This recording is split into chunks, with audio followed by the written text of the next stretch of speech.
नमस्कार, धीरेन्द्र पुंडीर ऑफिशियल में आप सभी का एक बार फिर से स्वागत है। कश्मीर के पहलगाम में आतंकी हिंसा को अंजाम देने वाले आतंकवादी अभी तक सुरक्षा बलों की पकड़ से दूर हैं। सुरक्षा बल उनको जंगलों में पत्ते पत्ते में छानने की कोशिश कर रहे हैं, लेकिन वो अपने स्थानीय मददगारों की मदद से इस वक्त तक दूर बने हुए हैं सुरक्षा बलों की पकड़ से। लेकिन इस पूरे मसले में वो सिर्फ वो उंगलियां हैं जो ट्रिगर पर थी, इस पर जहन कोई और है और इस बार इस जहनसाजी के जिम्मेदार पाकिस्तान को सबक सिखाने की तैयारियां लगातार जारी हैं। दिन में प्रधानमंत्री से, आज भारत के प्रधानमंत्री नरेंद्र मोदी से रक्षा मंत्री राजनाथ सिंह ने भी 40 मिनट तक लंबी बातचीत की।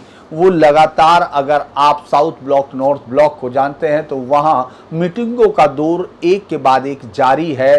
पूरे तमाम जगह पर विदेश मंत्रालय एक्टिव है।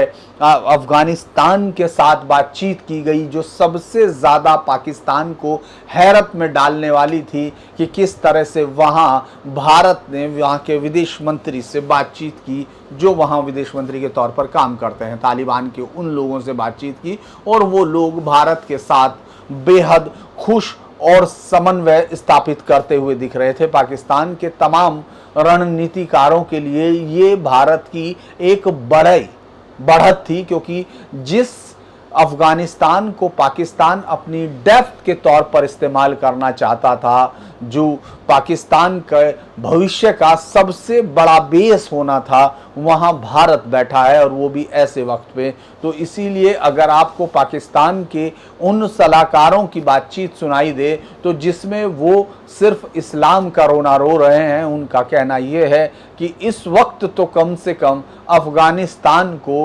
हिंदुस्तान की मदद नहीं करनी चाहिए थी। भले ही हिंदुस्तान ने वहाँ $3 बिलियन, अगर हम इसको देखें तो ये 25 से 27 हजार करोड़ रुपए का इन्वेस्टमेंट किया उनकी एजुकेशन में, उनकी सड़कों पर, उनके इंफ्रा प्रोजेक्ट्स में, लेकिन उनको भारत से बातचीत नहीं करनी चाहिए थी, क्योंकि इस वक्त वो एक इस्लामिक मुल्क से लड़ रहा है। पाकिस्तान की ये सोच आपको लगातार दिखाई दे रही है। ये वो घटिया सोच है जो असीम मुनीर की तरफ से है। हालांकि असीम मुनीर उसका सिर्फ एक चलती हुई परंपरा का हिस्सा भर है। हम अगर लगातार देखते हैं तो आज पूरे हिंदुस्तान में जहां मुलाकात और तैयारियों का दौर है, वहीं पाकिस्तान में धमकियां देने का, गीदड़ भभकियां बताने का और अपनी मूर्खताओं को पूरी दुनिया में दिखाने का कंपटीशन चल रहा है। वहाँ की संसद का इजलास चल रहा है, उसमें अगर आप उन लोगों के बयानों को देखें तो हर कोई जैसे एटम बम पर बैठा है और वो एटम बम को हाथ में ली हुई बॉल समझ रहा है, जिसको जब चाहे इधर से उधर फेंकते हुए चल रहा है। लेकिन परेशानी की बात तो नहीं है, लेकिन एक डर को आप देखेंगे कि वहाँ के रक्षा मंत्री जो उस दिन 30 साल के गंदे खेल की स्वीकृति कर रहे थे, आज पूरी दुनिया को एक धमकी देने की कोशिश करते दिख रहे थे कि पूरी दुनिया को हमारी तरफ देखना चाहिए। हमने किसी बच्चे को, एक ऐसा शरारती बच्चा जो जाकर चुपचाप शांत बैठे हुए एक लड़के को थप्पड़ लगा देता है, उसको चूट लेता है, और जब उसकी धुनाई होने लगती है या वो लड़का उसकी धुनाई करता है तो वो उम्मीद करता है कि आसपास के लोग, जो बड़े लोग हैं, वो आकर उसको बचाएं।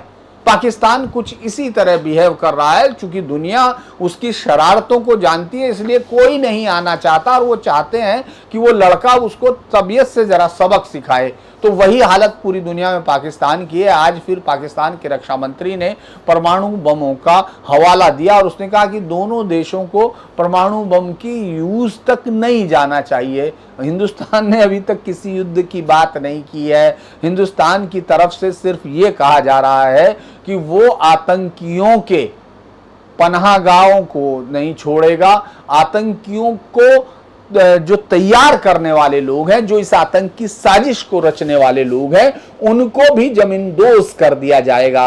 अब पाकिस्तान का ये डर लगता है कि जैसे बचपन में एक ऐड आया करता था, फरिश्ता की बीन बजी और मैले कपड़े चल दिए साफ होने को। पाकिस्तान अपने मुंह से लगातार अपने तमाम वो राज उगल रहा है। अब कभी वो ये कहता है कि साहब हम लोग परमाणु बम का इस्तेमाल करेंगे, कभी वो कहता है कि परमाणु बम का इस्तेमाल दोनों देशों को नहीं करना चाहिए।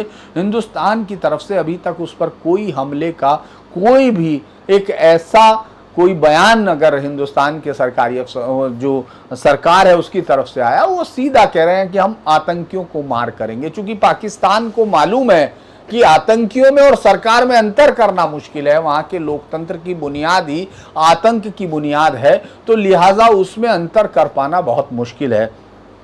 आज शाहिद अफरीदी का भी आपने देखा, जिस तरह से शाहिद अफरीदी या तमाम लोग, पाकिस्तान के नजम सेठी का जो एक हिंदुस्तानी जो पत्रकार है वो इंटरव्यू ले रहे थे और वो तमाम कोशिश कर रहे थे कि नजम सेठी को खुश कर सके, लेकिन नजम सेठी ने साफ कहा बिना किसी उसके कि आप अगर हम पर हमला करेंगे तो हम जवाब देंगे।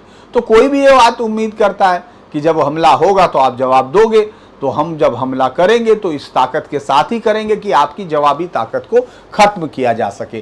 तो इस वक्त अगर हम पाकिस्तान की बात देखें तो पाकिस्तान अफगानिस्तान में भारत के इस कदम से दहला हुआ है, क्योंकि भारत उससे पहले ही सऊदी अरब, ईरान और जो बाकी ममालिक हैं जो इस्लामिक मुल्क हैं उनके साथ बातचीत पूरी कर चुका है। पाकिस्तान की उम्मीदें आखिर में जाकर वहीं टिक गई, उसी चीन पर टिक गई जहां इस्लाम की सबसे ज़्यादा हुर्मती होती है। लेकिन ये बड़ी इंटरेस्टिंग बात है कि पाकिस्तान से गधे वहाँ भेजे जाते हैं ताकि चाइनीज उनको खा सके, वहाँ से लड़कियाँ भेजी जा सकती हैं क्योंकि वहाँ उनसे शादी कर ली जाए, और वो जो चाइनीज जिस तरह से मुसलमानों की वहाँ हालत ख़राब है, चाहे वो सिंकियांग प्रांत में हो, आप देखिए उस पर पाकिस्तान कभी नहीं बोलता। पूरी दुनिया में इस्लाम का ठेकेदार बना हुआ पाकिस्तान वहाँ जो इस्लाम के साथ किया जा रहा है उस पर कभी सवाल नहीं करता। और ऐसे वक्त में जब दुनिया उसके इस खेल को समझ गई है,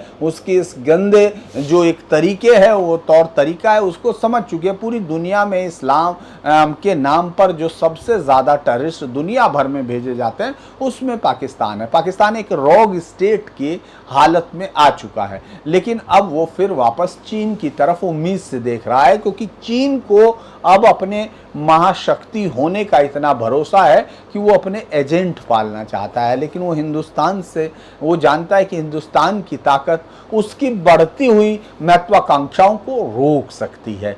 तो लिहाजा वो पाकिस्तान का सी पैक के नाम पर लोग सोच रहे हैं, और ख़ासतौर से आपने देखा होगा अलग अलग लोगों का कि सी पैक में पाकिस्तान चाइना ने इतना इन्वेस्ट कर दिया है कि उसकी मजबूरी होगी। ये बात बहुत सारे लोग कह रहे हैं, लेकिन जैसा हम लोग जानते हैं कि चाइना जो है ऐसे उस पर कभी भी उसके साथ खड़े होकर मैदान में उतरने की तैयारी नहीं करेगा। जरूर पाकिस्तान इंतज़ार कर रहा था 1962 में कि उसको चीन इशारा करे और वो आगे बढ़े, लेकिन चीन ऐसा कोई कदम न 65 में उठाया न 71 में उठाया, यहाँ तक कि उसने पाकिस्तान को कोई दिलासा देने वाला मूव भी नहीं किया। तो इस बार भी ऐसी कोई उम्मीद नहीं, और ऐसे वक्त में तो कभी नहीं जब शी जिनपिंग अमेरिका के साथ टैरिफ वॉर में अपने देश के लिए सबसे बड़ी लड़ाई लड़ रहे हों। ऐसे में वो हिंदुस्तान जैसे मुल्क के साथ सीधी दुश्मनी मोल नहीं लेना चाहेंगे। तो दूसरी तरफ पाकिस्तान ने आज फिर तमाम जगह, चाहे वो वहाँ की संसद हो, चाहे वो वहाँ के जो जो प्रोविंसेस के मुख्यमंत्री हैं, उन सब के बयानों को अगर आप सुनते हैं तो दिन भर वो युद्ध मांगते रहे। वो बार बार हिंदुस्तान के अटैक को असंभावी मान रहे हैं, बार बार कह रहे हैं कि हिंदुस्तान का अटैक फला दिन होगा और हिंदुस्तान ने तैयारी कर ली है। मतलब ये बात संसद में वहाँ के कई सांसदों ने कहा कि हिंदुस्तान ने तैयारी कर ली है और पूरी तरह से तय हो गया है कि अब हिंदुस्तान हमला करने वाला है। तो ये शायद पहली बार इस तरह की स्थिति होगी देशों में कि कोई देश ये मान के बैठा है कि उसको हमला करना ही है, नहीं करना है तो उसके पास जाकर कहेंगे कि हम पर हमला करो। ये हालात आपको पाकिस्तान के इस समय दिखाई दे रहे हैं। पाकिस्तान में आसिम मुनीर को लेकर बहुत सारा विवाद शुरू हो गया, और जैसा कि हम लोग पहले भी कह रहे थे कि आसिम मुनीर पर अब पाकिस्तानी ठीकरा फोड़ रहे हैं। उस आसिम मुनीर को, जिसको ये लग रहा था कि उसके इस बहादुराना बयान से और जिस तरह का एक्शन उसके इशारे पर उसके पाले गए आतंकियों ने लिया है, वो पाकिस्तान का हीरो बन जाएगा। पाकिस्तान के इतिहास में शायद अयूब खान, याहिया खान, जनरल जिया उल हक और परवेज मुशर्रफ की पंक्ति में वो भी एक नया नाम खड़ा हो जाएगा। क्योंकि मुझे याद है कश्मीर की बात में तो होता था नूरे चश्म नूरे चश्म नूरे चश्म, नूरे हक, जियाउल हक, ये नारे लगा करते थे जियाउल हक के समय। तो उसको लग रहा था शायद कश्मीरी कुछ ऐसा, आसिम मुनीर हमारा भाई आए कश्मीर, इस तरह के नारे लगाएंगे। लेकिन कश्मीरियों ने पहली बार 35 साल में, उसके नेताओं के मुताबिक भी अगर हम सुने, तो इतना बड़ा विरोध प्रदर्शन और पाकिस्तान को दम, क्योंकि ये कश्मीर की भी जुगलर वेन को काटने जैसा था कि आप वहाँ जहाँ की आबादी 70 से 80% उस टूरिज्म पर डिपेंड है जो हिंदुस्तान का यानी डोमेस्टिक टूरिस्ट है, लेकिन आपने उसी पर हमला बोला है। तो कश्मीरी अब इस बात को बहुत सारे समझ भी रहे हैं, बहुत सारे अभी भी नहीं समझेंगे, क्योंकि वो अलग अलग चालें हो सकती हैं और ऐसा इतिहास में हमने देखा है। लेकिन कहते हैं कि हर काम के लिए एक वक्त होता है, मौन के लिए भी और अभिव्यक्ति के लिए भी। तो इस वक्त भारत की अभिव्यक्ति का है, वो काम का वक्त है और इस बार भारत उस पर तैयारी कर रहा है। आप देख रहे होंगे प्रधानमंत्री मोदी के इंगेजमेंट ज़रा कम आपको दिखाई दे रहे हैं, क्योंकि प्रधानमंत्री मोदी ही वो शख्स है जो इस वक्त इतिहास के उस मुहाने पर खड़ा है जहां उसके एक साइन से इस देश के आने वाली नस्लों तक के लिए बेनिफिट का कितना बेनिफिट होता है कि हिट होता है, ये सब तय होगा। और जब ऐसे वक्त में कोई शासक, मैं नहीं कहूँगा क्योंकि जनतंत्र में भाषा नहीं है, लेकिन ऐसे वक्त में जब कोई राष्ट्राध्यक्ष या प्रधानमंत्री ऐसे मोड़ पर खड़ा होता है तो शायद सबसे अकेला होता है, वो अपने आप में अकेला होता है, वो फैसले उसको लेने होते हैं। तो देश के प्रधानमंत्री मोदी इस वक्त उसी तरफ हैं। देश में आपको अलग अलग वॉइसेस सुनाई दे रही होंगी, चाहे वो कांग्रेस के मुख्यमंत्रियों की, जिन पर मैंने कल भी बात की थी। हालांकि आज भी आप सब लोगों से मैं अनुरोध करूंगा कि आखिर तक इस वीडियो को सुने। इसलिए नहीं कि मैं इस वीडियो की कोई रीच बढ़ाना चाहता हूं, मैं इसलिए क्योंकि इस वीडियो के आखिर में मैं आपको दो ऐसी चीज़ें सुनाना चाहूँगा जो इतिहास के पन्ने के नाम पर मैंने रखी हैं। एक अभी मौजूदा हाल पे पाकिस्तान के, और दूसरे कश्मीर की उस गिरजारैना की जिसको आरे से आधा आधा चीर दिया गया था, उस वक्त लिखी गई उस पर एक कविता, जिसके माध्यम से ये बताया गया कि आखिर दुख क्या होता है।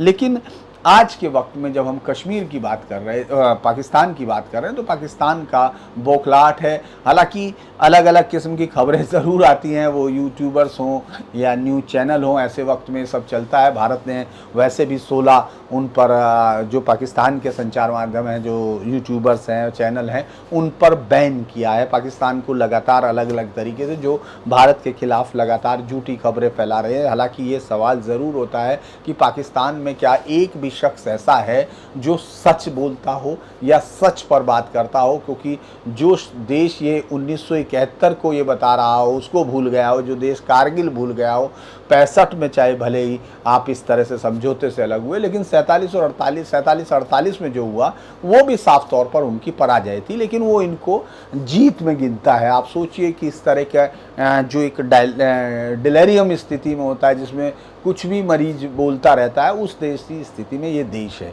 आज अगर हम हिंदुस्तान की तरफ देखें तो यहाँ आज राजनीति काफ़ी तेज रही।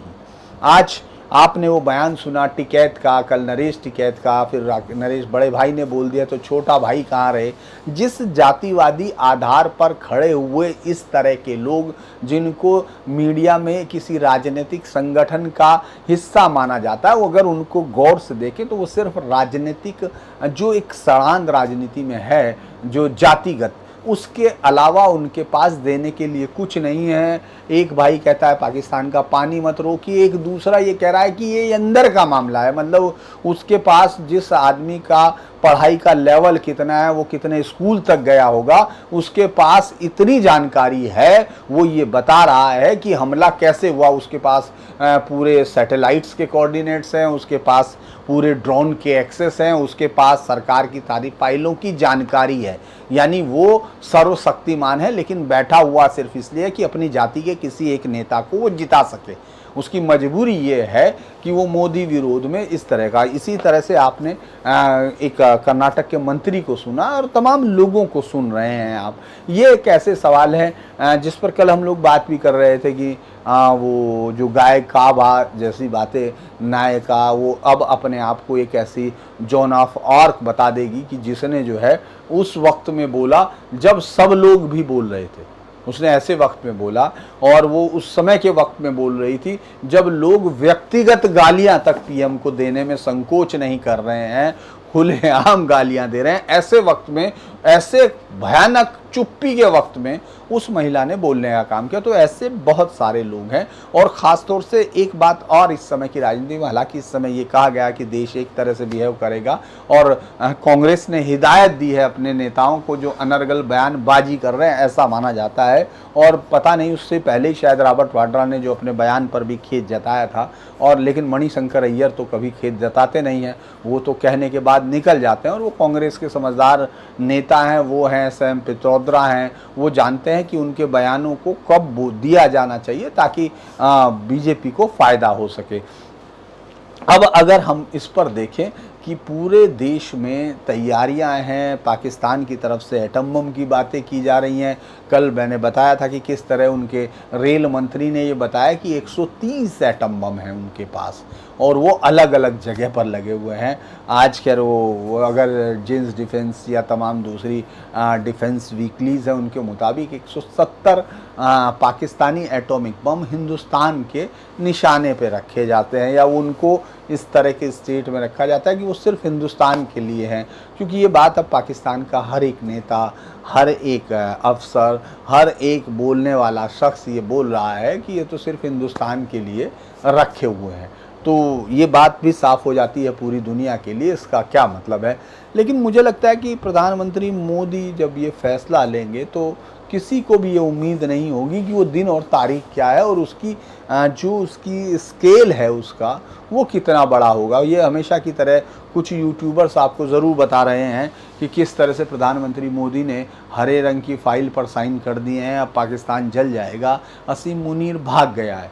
लेकिन युद्ध में इस तरह की बातों के बहुत मायने नहीं होते, क्योंकि युद्ध एक ऐसी स्थिति है जिस पर कोई भी राष्ट्र अपने आने वाले जो पीढ़ियां हैं उनके लिए एक गौरव के पल भी अर्जित करता है और एक अपमान की कहानी भी लिख सकता है। तो लिहाजा अगर आप उसको प्रधानमंत्री मोदी के नज़रिए से देखेंगे तो वो शख्स इस समय उन तमाम जो भी सलाहें मिली हैं, जो भी थिंक टैंक हिंदुस्तान की सीसीएस से लेके हर एक जो भी देश के लिए सोच रहा है, वहाँ बैठकर जो सरकारी पोजीशंस हैं, जो प्रधानमंत्री तक पहुँचते हैं, जिनसे प्रधानमंत्री सलाह लेते हैं, उन सब के दी गई सलाहों का विश्लेषण कर उस वक्त की जो है तैयारी कर रहे हैं जब वो पूरी तरह से अपने देश की जनता की जो इच्छा है उसको पूरी करेंगे। क्योंकि ये बात अब सब मान चुके और हमसे ज़्यादा पाकिस्तानी मान चुके कि इस बार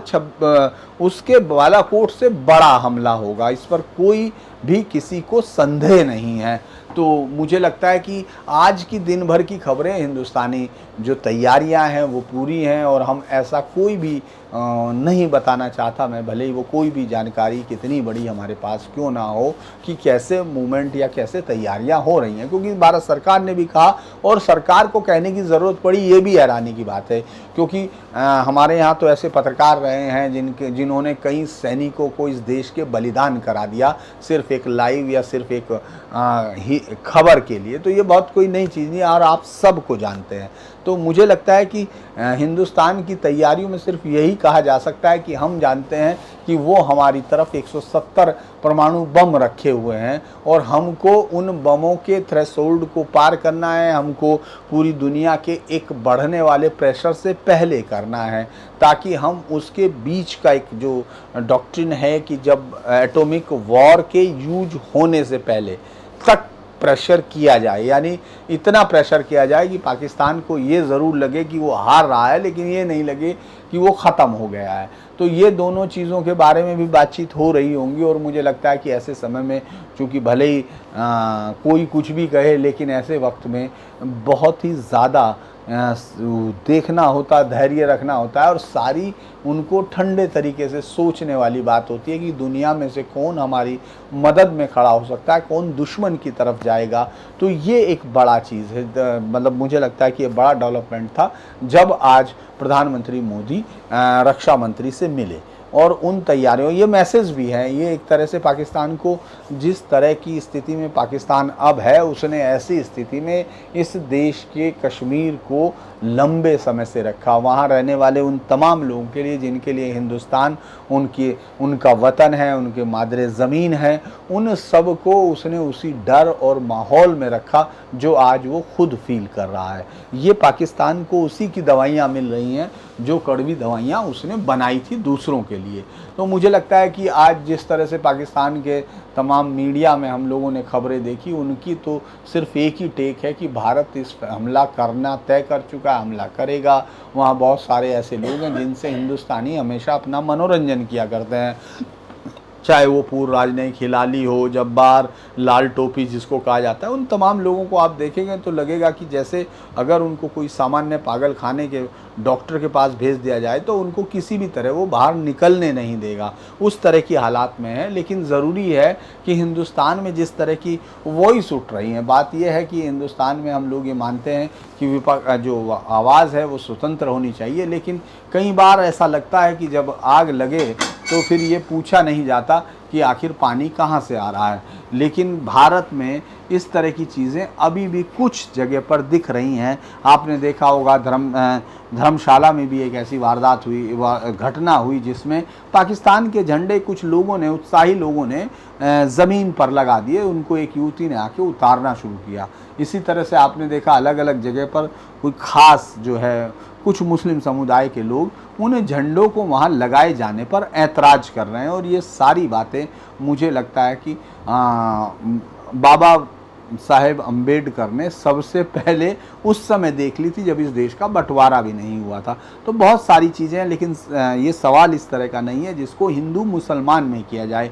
ये सवाल वो है कि जो देश के लिए लड़ने वाले लोग हैं उस पर है। भले ही इसमें अलग अलग आप देखें कश्मीर में कौन क्या बोल रहा है, कौन कहाँ जा रहा है, इसका बहुत ज़्यादा असर हिंदुस्तान सरकार के लिए जाने वाले फैसले पर नहीं होगा। भारत के अंदर क्या हो सकता है, क्या कोई इस तरह की दिक्कतें आ सकती हैं, ये तो एक बहुत ही बेसिक सा सवाल है जिसको सरकार पहले ही हल करके पेपर में जाएगी। तो एक मुझे लगता है कि इतिहास में ये पल कितना अकेला होता होगा उस आदमी के लिए जिसको ये फैसला लेना है। तो प्रधानमंत्री मोदी उसी तरह है जो हमेशा अपने अनएक्सपेक्टेड जो असेसमेंट है और उस डिसीजन से उनके लिए उनको जाना जाता है। हम पाकिस्तान के साथ पहलगाम के इस मसले पर मैंने जैसे पहले कहा कि अब उन आतंकियों की खोज से ज़्यादा वो तो सुरक्षा बल लगे हुए हैं, उनको किसी भी तरह उनकी गंध सूंघने की कोशिश कर रहे हैं कि वो कहाँ हैं। बाकी तमाम आतंकियों को भी सही से सज़ा दी जा रही होगी। लेकिन जो सबसे बड़ी चीज़ें हैं कि वो है पाकिस्तान को लेकर, तो हमको लगता है कि अपने ठिकाने को तबाह करके तुमने खुद को विवश कर डाला। किस किस्म का बीज बोया था जिससे अच्छी फसल की उम्मीद लगाए बैठे हो। ये लाल देड की कविता है जो कश्मीर की महान जिनको माना जाता है कवित्री भी हैं और वो भी हैं। मैं जो आपको बता रहा था कि किस तरह से कश्मीर जो है देश का सबसे खर्चीला कम उत्पादकता का प्रशासन बना हुआ था पहले, और ये बहुत पहले डाटा हैं, लेकिन ये 80s के डाटा हैं जब कहा था कि गैर योजनागत व्यय की 43% राशि का व्यय केवल वेतन पर होता था और 7 साल के कर्मचारियों की संख्या में 82 से 79 तक 4.38% की वार्षिक वृद्धि हुई, जबकि यह राष्ट्रीय स्तर पर वार्षिक 2.7 की थी। यानी पूरी तरह से वहाँ सरकार के अंदर उन तमाम लोगों को शामिल किया गया जो भारत के खिलाफ साजिशें रचने की कोशिश कर रहे थे या रच रहे थे वो हिंदुस्तान के पैसे से। आज एक बड़ा इंटरेस्टिंग सा वो आया कि पिछले जो 1989 से अब तक कितने हमले सुरक्षा बलों पर हुए, उसमें कितने लोग मारे गए। तो आप अगर गौर करेंगे, जनरली हम लोग उस तरह के आंकड़ों को कितना विश्वसनीय माना जाए ये नहीं कहा जा सकता, लेकिन 65 के वार में 3000 भारतीय फौजी हुए, उसी तरह से 8000 के करीब जो हम लोगों ने 71 के वार में देखे, और अलग अलग। लेकिन इस पूरी वार में 16,000 से ज़्यादा जो आतंक जो आम आदमी है वो मारा जा चुका। 23,000 आतंकी मारे गए और 6,000 के करीब सुरक्षा बलों, एग्जैक्ट डाटा इनमें कुछ ऊपर नीचे है, लेकिन ये हुआ है इतने लंबे समय में। यानी वॉर से भी ज़्यादा आतंकी गतिविधियों में इस देश के लोगों ने जान गंवाई है, अगर हम कश्मीर की बात करें तो। लिहाजा ये कई बार लोग इस बात पर जोर दे रहे हैं कि इस बार ये जंग रुकनी चाहिए, इस तरह से होनी चाहिए कि भारत के खिलाफ फिर कभी वो इस तरह का फैसला ना करें। मैंने आपसे कहा था कि अलग अलग बात हम लोग करेंगे। आज चूँकि इस अलावा राजनीति के हमको करने का और भी मन था, लेकिन हम लोगों ने देखा कि किस तरह से कश्मीर में लंबे समय से चल रही एक बयानबाजी और उस पर अंकुश लगा है। वहाँ भी आज स्पेशल अधिवेशन हुआ जिसमें वहाँ के मुख्यमंत्री उमर अब्दुल्ला ने माफ़ी मांगी उन लोगों से, पर्यटकों से, कि हम उनकी सुरक्षा नहीं कर पाई, उनको हमने बुलाया था। ये एक पॉजिटिव साइन है जब हम उस विधानसभा में जिसमें हम लोगों ने इस तरह के लोग, हालांकि सैफुद्दीन सोज ने फिर वही कहा जो हमेशा कहने के लिए जाने जाते हैं। ये सैफुद्दीन सोज वो हैं जो जीतने के बाद नेशनल कॉन्फ्रेंस से ये लोग लड़े थे 87 में, और ये थे, और सफ़ी भट्ट साहब थे जिन्होंने जिस तरह के बयान दिए थे उनको किसी भी तरह से किसी भी देश के लोकतंत्र में बर्दाश्त ना किया जाता। लेकिन चूँकि उस वक्त तो आप जो भी कह रहे थे उसी में हीरो थे। बल्कि मैं आज एक जगह फ़ारूक अब्दुल्ला साहब को बोलते हुए सुन रहा था जिन्होंने लाट्रम को बताया, जो लाट्रम जो एक आतंकी जिसको छोड़ा गया था कंधार वाले मसले में, उन्होंने कहा कि उस समय पूरी बुरे हाल थे कश्मीर में और उसने एक बच्चे को बम बांधकर सिर्फ डर पैदा करने के लिए जेलम पर उड़ा दिया। यानी उस बच्चे के जिस्म के चीथड़े चीथड़े हो गए। उन्होंने कहा कि ये डर हम लोगों के अंदर था, हम लोग डर गए थे जब वहाँ से पंडित निकाले गए, कश्मीरी पंडित निकाले गए या तमाम दूसरे लोग की हत्या हुई, तब हम बोलने से इसलिए कतरा रहे थे क्योंकि हम खुद डरे हुए थे। ये बात फ़ारूक अब्दुल्ला साहब कह रहे थे। फ़ारूक अब्दुल्ला साहब भी बहते हुए उसमें कहते हैं कि अपनी मर्ज़ी से किधर के हैं हम, जिधर की चली हवा उधर के हैं हम। वो हमेशा उधर की हवा जहाँ भी चलती है उसमें उनके साथ वो इसका इस्तेमाल करते रहे हैं। ये कोई नई चीज़ नहीं है। आज मैं जब बात कर रहा था आपसे कि इतिहास की बातें ज़रूर करते हैं कि उसमें, लेकिन मैं आज आपको इतिहास से भी ज़्यादा उन अगर आप उन कविताओं को सुनना चाहते हैं कि किस तरह के हालात से गुजरे हैं, तो उसमें मैं आपको एक कविता है, मेरी हिम्मत नहीं है कि मैं उस कविता को पढ़ दूं। ये आज की कविता है जो पाकिस्तान के आज इजलास में मैं देख रहा था संसद में, वो तमाम लोग हिंदुस्तान के धर्मनिरपेक्ष ना रहने पर दुख व्यक्त कर रहे थे। ये धर्म के आधार पर बना हुआ एक जिहादी देश है जो अपने आप को रियासत मदीना कहता है। रियासत मदीना इसलिए कहा क्योंकि वो मक्का पर कब्जा करेंगे, यानी वहाँ का बेस बनाकर वो मक्का पर कब्जा करेंगे और उनकी निगाह में हिंदुस्तान को उनको जीतना है। एक और बड़ी खबर आज थी जिस पर इस पूरी चर्चा में मुझे लगता है कि नहीं कर पाए, वो ये थी कि कक्षा 7 की किताबों से, जो CBSE की किताबें आई, उनसे मुग़ल चैप्टर हटा दिए गए और भारतीय राजवंश जो सातवाहन है, शुंग है, मौर्य है, इन सबको शामिल किया गया। मुझे लगता है कि एक अच्छा कदम है। अभी हालांकि दूसरा भाग भी आना है और जो मुग़ल इतिहास है उसको सिर्फ हमलावर और हत्यारों के इतिहास के तौर पर पढ़ाया जाना चाहिए, क्योंकि इसका कोई मतलब नहीं है कि कोई रेपिस्ट है, कोई हत्यारा है, अगर वो कोई किसी घर पर कब्जा कर लेता है तो 20 साल बाद उसे घर के मालिक के तौर पर इसलिए तारीफ की जाए क्योंकि उसने उस घर की दीवारों को चमका दिया था, या ये ऐसा कम से कम मैं तो जानता हूँ कि ऐसा मुझे कहना भी वो है, क्योंकि यहाँ मेडिसन की वो किताब भी है जो ये बताती है कि मुग़ल पीरियड में हिंदुस्तान की पहले से अर्जित की गई जो ग्रॉस डोमेस्टिक प्रोडक्ट थे उसमें गिरावट आई थी, और औरंगजेब तक आते आते वो 17% हो गई, जो कभी चाइना और हिंदुस्तान को मिलाकर 52% हो, पूरे विश्व का 52% इन दोनों देशों का जीडीपी हुआ करता था, जिसमें से सिर्फ 16 से 17% चीन हुआ करता था, यानी बाकी 35 के करीब का जीडीपी हिंदुस्तान का हुआ करता था। जिसको भी इस पर पढ़ना हो वो जाकर मेडिसिन की एक हिस्ट्री पर पढ़ सकता है, जो वर्ल्ड इकोनॉमी पे 01 से लेकर 2000 के बीच में स्टडी की गई थी, जिनको इतिहास के इकोनॉमिक इतिहास का बहुत बड़ा ज्ञाता कहा जाता है, विद्ध कहा जाता है। तो मैं जिस बात पर आपको सुनाना चाह रहा था, मैं चूँकि वो कविता पढ़ते हुए भी डर लगता है, मैं बता रहा था कि पाकिस्तान के संसद में आज बड़ी वो की जा रही थी कि एक हिंदू सरकार वहाँ आ गई है, जो पहले कसाई, उसने खुद ही बोला, ये उन्हीं का शब्द है कि मुसलमानों को वहाँ कसाई क्योंकि काटते हैं और फिर ईसाई को छोड़ा नहीं जाएगा, यानी इसकी बात वो कर रहे हैं। भेड़िए ये बता रहे हैं अहिंसा का पाठ कैसे पढ़ाया जाए। एक ये ओवैस कुमार हैं, ओवैस इकबाल, जो वहाँ के हैं, पाकिस्तान के एक एक्स मुस्लिम अब हैं, जो पाकिस्तान छोड़ के भाग गए, एंकर हुआ करते थे एक नेशनल चैनल में। उनका है मेरा नाम रिंग, उनकी एक कविता है, मुझे लगता है लंबी कविता है, मैं उसमें से कुछ टुकड़ों में पढ़ूंगा और उसके बाद दूसरी कविता आपको कश्मीर की उस समय की बताऊंगा जिस समय वहाँ हिंदुस्तान या हिंदू होना सबसे बड़ा अपराध था। ये कविता आज की है जो पाकिस्तान में हिंदू होने का अपराध बताती है, और वो कविता कश्मीर की थी। अब आप पहले वो सुन लीजिए। मेरा नाम रिंकल कुमारी, इस्लाम से मेरी यारी है, मौलवी इस्लाम मेरे मोहल्ले का पेश इमाम, अक्सर मेरी सलवार में भगवान ढूंढता है, रोकूं तो खशमगीन निगाहों से गूंजता है, और कश्मीर के इस गाँव में, खशमोर के इस गाँव में इस्लाम की फ्रेंचाइजी चलाता है। ये कविता बहुत लंबी है, लेकिन मैं उसको आखिर में ले जाता हूँ। मेरा बाप राजकुमार रोज मुझसे आंखें चुराता है, और मेरी माँ की सिसकियाँ मेरी नींद। मैं मरना चाहती हूँ मगर हिम्मत नहीं पड़ती, सो चुपचाप सलवार उतार देती हूँ, पाकिस्तान की हिंदू होने का कर्ज उतार देती हूँ।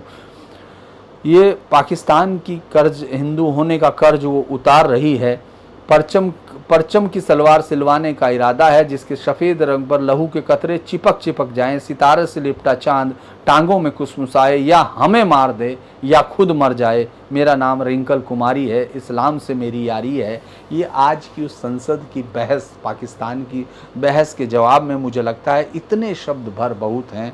इसके अलावा आपको अब वो गिरजा कुमारी का पोस्टमार्टम, ये दिलीप कुमार कौल की, माफ़ कीजिएगा मुझे लग रहा था कि ये अग्निशेखर की है, लेकिन ये दिलीप कुमार कौल की है, जो शहीद रैना की, गिरजा रैना की याद में ये कविता होती। ये 1990 में लिखी गई थी। अग्निशेखर ने इस लेख को लिखा था, तो मुझे ये याद थी। उन्होंने शहीद गिरजा रैना के पोस्टमार्टम पर एक बहुत लंबी कविता है जो आपको कई बार टुकड़ों में लेके जाएगी।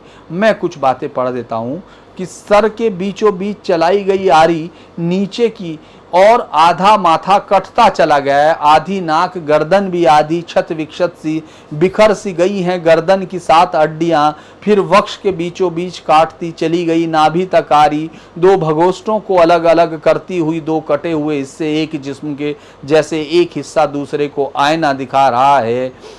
दोनों हिस्सों पर एक एक कुमलाया सा वक्ष है, जैसे मुड़ी तुड़ी पॉलीथीन की थैली नहीं, जैसे एक नवजात पिल्ले का गला घोटकर डाल दिया गया और एक फटे पुराने लिहाफ से निकली मुड़ी तुड़ी रुई के में एक हिस्से की आंख में भय है और दूसरे हिस्से की आंख में पीड़ा। मैं ये कह रहा हूँ कि ये बहुत लंबी कविता, फिर टुकड़ों में कहीं से पढ़ता हूँ।